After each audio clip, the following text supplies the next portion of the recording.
Mi tema tiene que ver un poco con las mediciones y el análisis de viento en, en, en la región de Magallanes. Si bien sabemos que Chile tiene un gran potencial de energía renovable, siempre estaba enfocado más que nada en la radiación, en el norte, con la radiación y proyectos solares.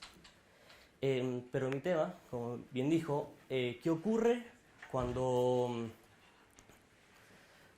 queremos hacer estos proyectos de producción continuas con un recurso que al final termina siendo variable?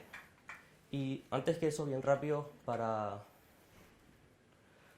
un poco de quienes somos como Free Power, hacemos co-desarrollo y desarrollos de proyectos solares y renovables. Pero últimamente hemos estado enfocando bastantes esfuerzos en la parte del hidrógeno verde y sus derivados y cómo estos pueden ser suministrados con energía renovables. Hay otras partes que hacemos consultorías de factibilidad técnica, due diligence, expansiones de líneas de transmisión y proyectos de optimización energía y consumo propio. Pero dentro de estas actividades, cuando nosotros hacemos un parque o estamos viendo la factibilidad de este parque convencional, temas relevantes siempre es el recurso, tenemos suficiente viento para hacer el parque eólico, tenemos los terrenos, si el terreno está cerca tal vez de un punto de conexión o si el terreno tiene buen recurso eólico, también la parte de selección de las máquinas, ya sea qué tipo de aerogenerador utilizar para optimizar al final la producción de energía y buscar la conexión, que a veces tiende a ser un poco el tema complicado, encontrar una conexión que tenga la capacidad o que esté cerca o que la subestación sea ampliada en el futuro. Pero el tema es que el sistema siempre termina apoyando de cierta forma la estabilidad de un parque operacional.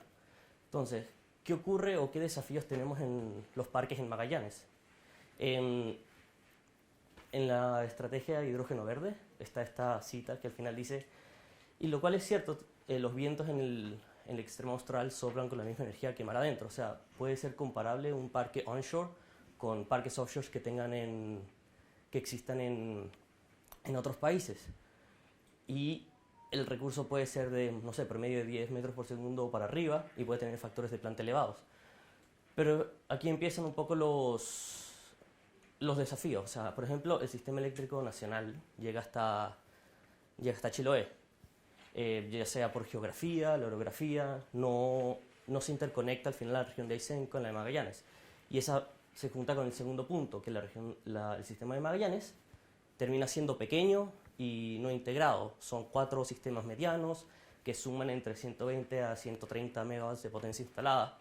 Entonces, ¿qué hace uno cuando quiere hacer unos proyectos grandes de síntesis, o sea, de electrólisis de hidrógeno o tal vez síntesis de amoníaco, todos los derivados que puede tener? Y aquí es donde entra el tema del recurso variable. Ya los factores de planta, claro, 50%, pero ¿qué hacemos con todos esos vientos o cómo garantizamos la energía en el momento en que los vientos son de baja magnitud? Y esto hace que al final sea una operación compleja para el desarrollo del proyecto. Si bien enfocado en el recurso eólico, también queremos saber cómo podemos o qué tan factible económicamente puede ser el desarrollo de estos grandes proyectos que se plantean en la Estrategia Nacional de Hidrógeno Verde. Entonces el desafío se resume en desarrollar un proyecto y un proceso continuo utilizando o suministrando energía a través de un recurso variable, sin tener este apoyo de la infraestructura eléctrica que existe en el resto del país.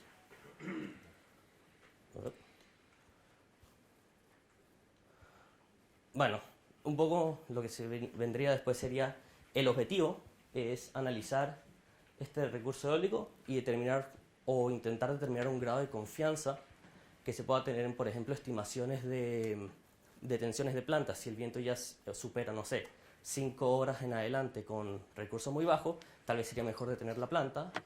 También puede ayudar en temas relacionados al dimensionamiento del sistema de respaldo.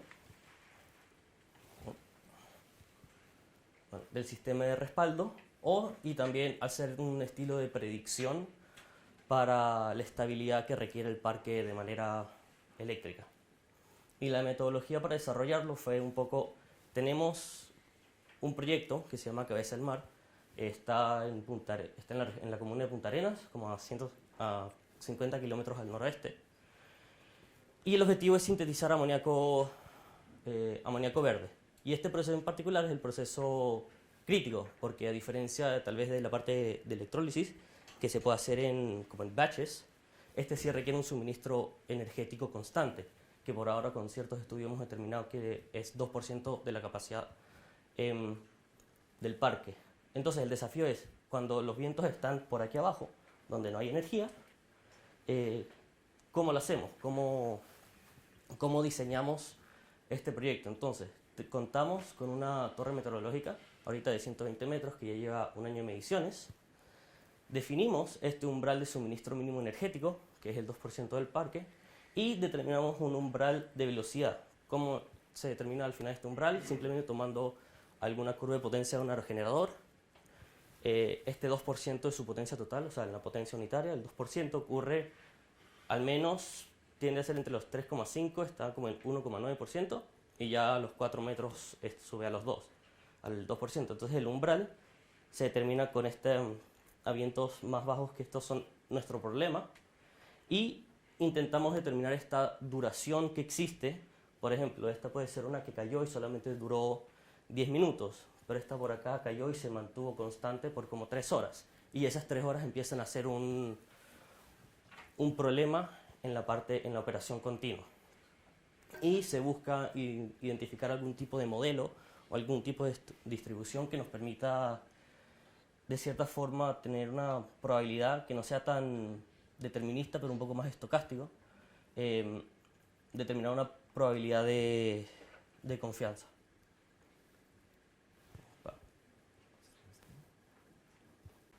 De esta forma se vería un poco los resultados, que empieza a notar que tiene un tipo de forma. Al principio intentamos modelar tal vez con un exponencial, y se puede ver porque tiene esta como constante cierta forma de decadencia que se puede notar, y viendo que siempre el intervalo más chico tiende a ser el mayor. No obstante, aquí llegamos a un problema en el sentido que, si bien tenemos el año de mediciones, en estudios así se requieren un poco series de tiempo un poco más largas. Quieres tener más de un solo verano, más de un solo invierno, más de una sola temporada. Por eso por ahora estimamos que sería útil, ya no sé, hacerlo útil utilizando ya series más largas. En este caso esta fue sacada del explorador eólico.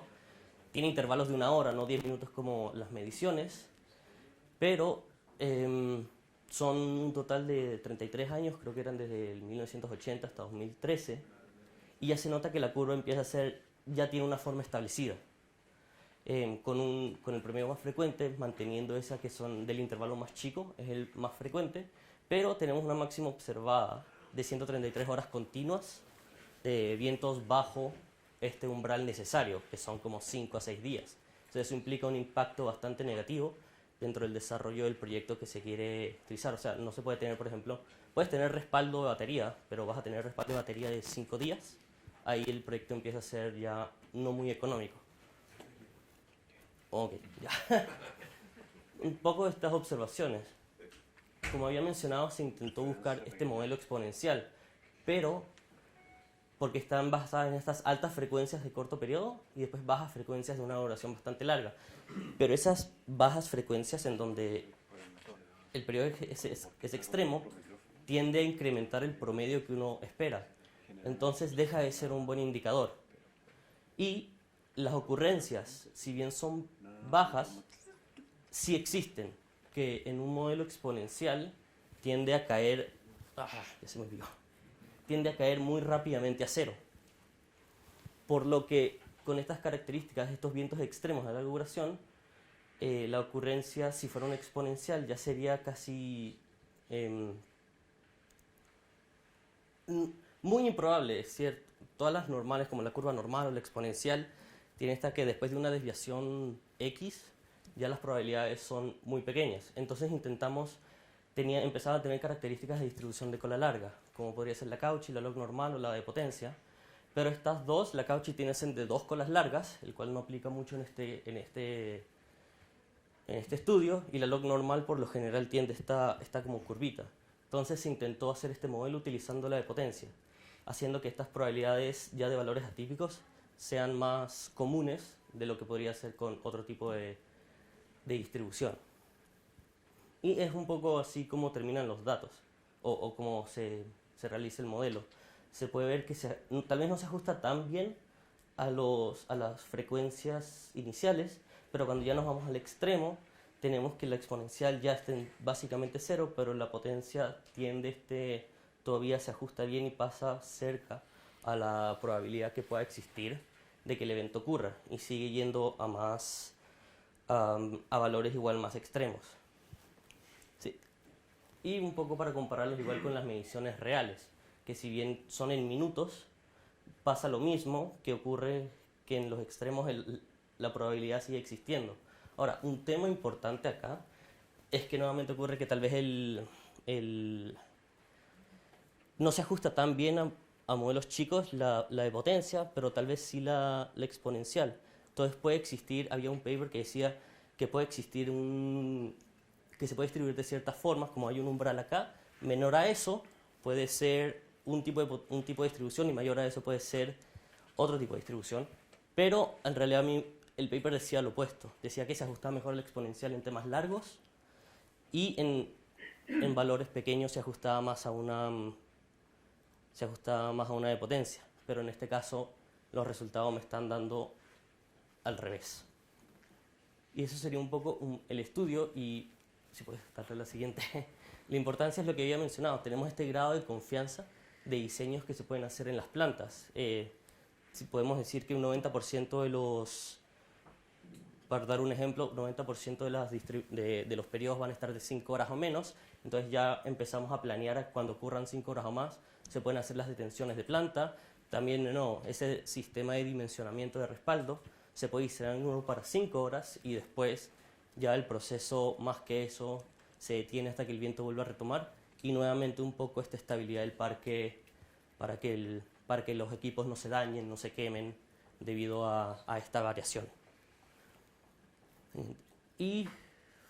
Pero este proyecto igual lo tenemos está en desarrollo, hay varios trabajos futuros que me gustaría realizar con más mediciones, encontrar tal vez este periodo de retorno, de decir vientos que duren 5 horas regresan cada 5 años, cada 10 años, o vientos sobre de 133 son cada 30 años.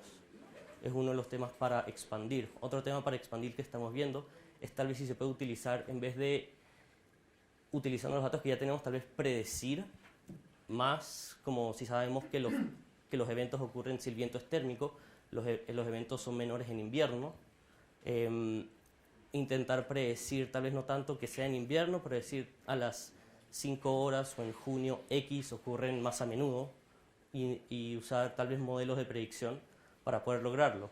Y una expansión también que existe en el enfoque, que en este caso me enfoqué los vientos de 4 para abajo. Pero ¿qué pasa con los vientos de 26 para arriba?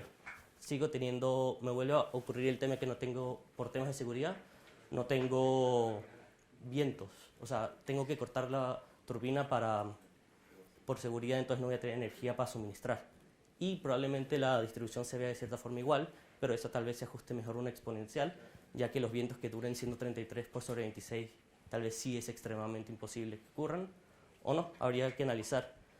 Y por último, es como tal vez una invitación del momento de evaluar proyectos en Magallanes, utilizar esta metodología para evaluar la energía y evaluar el viento en estos parques que al final estarían trabajando en isla.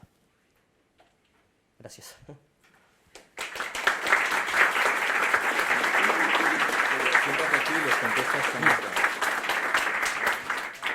Vale, tenemos tiempo para preguntas. Patricia se ha marchado, vendrá después del coffee break.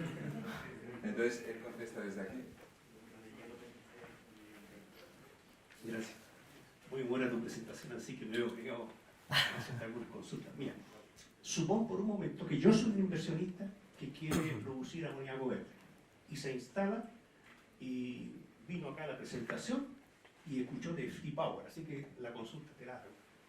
Yo como inversionista que quiere producir amoníaco verde, lo que me interesa es tener un 24/7 de energía. ¿Por qué de ello? Porque en el caso de la producción de amoníaco verde es relevante la economía de escala y que no tenga problemas de producción.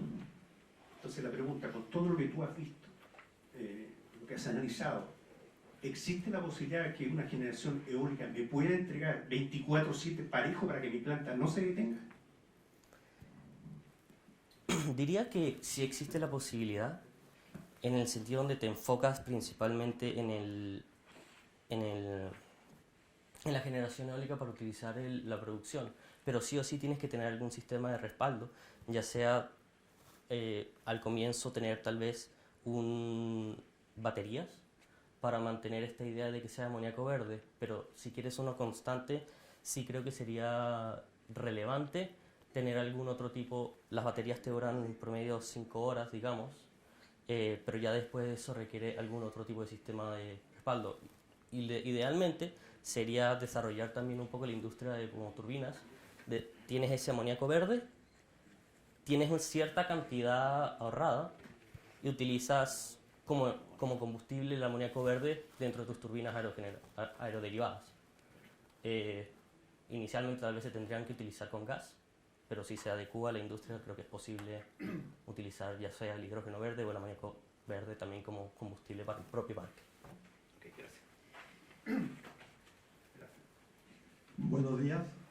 Una duda que me surge. ¿Las mediciones de viento son todo sobre tierra? Sí. No hay ninguna medición del mar. En este caso no, esta fue una torre meteorológica que está en tierra y no tenemos mediciones ya dentro del mar.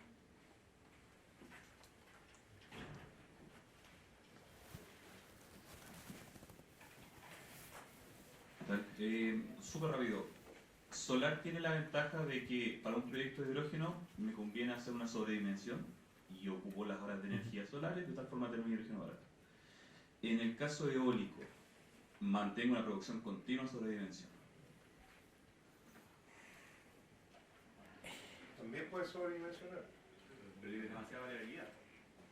Al final del día, si tú haces una sobredimensión, vas a tener una mayor inversión, por lo tanto el riesgo de que te pase algo operativamente y que un equipo deje de funcionar es muy alto. Hay muchas más inversiones en ese tipo que en algo que es más continuo. Por ende, el riesgo es, ¿lo mantengo sobredimensionado o lo mantengo en islas? Claro, lo que pasa es que, a ver, esto es, digamos, hoy día nosotros estamos recién, viste, conociendo un poco más el fenómeno, pero lo que nosotros estamos viendo es que tiene que necesariamente pasar por toda una infraestructura eléctrica antes de tú entrar, por ejemplo, los electrolizadores. Yo tengo que tener compensación de reactivos, tengo que tener, digamos, tengo que tener, ¿no es cierto?, bancos de condensadores y tengo que tener además la estructura de batería que me permita amortiguar y estabilizar las cargas antes de entrar al electrolizador. Entonces, esa infraestructura te permite a ti modificar, ¿no es cierto?, variabilidades que tú puedas tener y alteraciones en la frecuencia.